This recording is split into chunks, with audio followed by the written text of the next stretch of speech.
உத்தியோகபூர்வ வாக்காளர் அட்டை கிடைக்கவில்லையாயின் என்ன செய்ய வேண்டும்?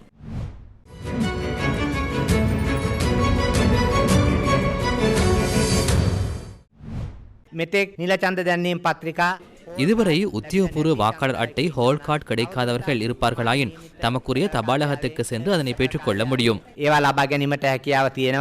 வாக்களிப்பு நிலையங்களுக்கு எதனை எடுத்துச் செல்ல வேண்டும்? வாக்களிப்பதற்காக புதிய அல்லது பழைய தேசிய அடையாள அட்டை ஆகிய இரண்டும் செல்லுபடியாகும். அதேபோன்று கடவுச்சீட்டு, சாரதி அனுமதி பத்திரம், ஓய்வூதிய பத்திரம், அதேபோன்று முதியோர் அடையாள அட்டை, மதகுருமர்களுக்கான அடையாள அட்டை, ஆட்பதிவு திணைக்களத்தினால் வழங்கப்பட்டுள்ள தேசிய அடையாள விபரத்தை உறுதிப்படுத்தும் நிலப்படத்துடனா கடிதம், தேர்தல் திணைக்களத்தினால் வழங்கப்படும் அங்கவினர்களுக்கான தற்காலிக அடையாள அட்டை இவற்றில் ஏதேனும் ஒன்றை வாக்களிப்பு நிலையத்துக்கு எடுத்துச் செல்ல முடியும். போலி அடையாள அட்டை, அரசு நிறுவனங்கள் மற்றும் அமைச்சுக்களிலிருந்து வழங்கப்படும் அடையாள அட்டை உள்ளிட்ட ஏனைய அடையாள அட்டைகள் வாக்களிப்பு நிலையங்களில் ஏற்றுக்கொள்ளப்பட மாட்டாது.